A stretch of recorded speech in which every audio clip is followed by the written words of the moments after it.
Hello everyone, my name is Esmeralda Pasqua. Today I will be arguing for environmental considerations and protections over economic development.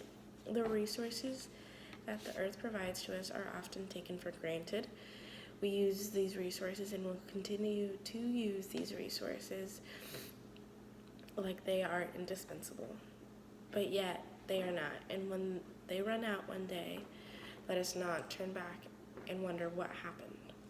Let us now start questioning our actions and the actions of others and what steps they are taking towards environmental protections. Because in the end, we only have one Earth.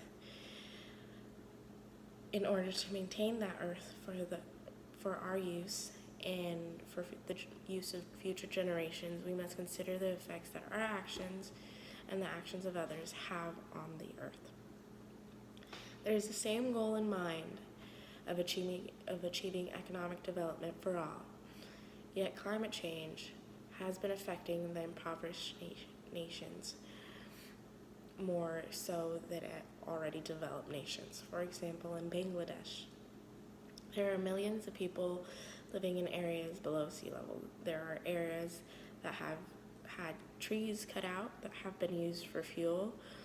Yet now with the trees gone, there is less of a barrier against floods, which they often get in these areas. These trees had been used as a natural resource that served to alleviate the amount of flooding they received.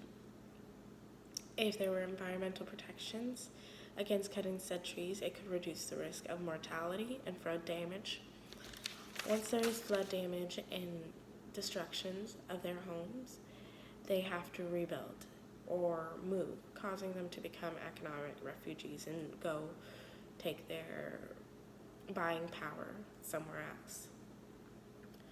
Within the example, there is deforestation, migration due to economic need, lack of resources and effects of climate change, little governmental action, and lack of global support for the environment, for environmental protections in developing nations. Each of these does not support economic development in a region. In order for there to be economic growth and development, there has to be a proper source of resources and education of land use. So they are not leaving areas vulnerable to storms.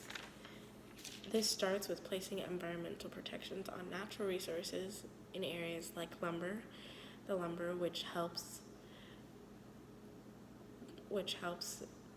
the area with flooding and reduces the amount of greenhouse gases by cutting down those trees and using them for lumber. Within the resources provided, there should be education on harvesting different crops at different times in order to maintain the soil and keep it from eroding. The effects of climate change will only increase as time goes by. And the more resources used, the more land damage that causes, and the larger the devastation will be if a storm hits. There are many countries and areas that remain unprotected because of the lack of local, state, and country action on the issues of environmental protections. They are often focused on the economic development, that they remain blind to the damages and loss taken in by their local communities.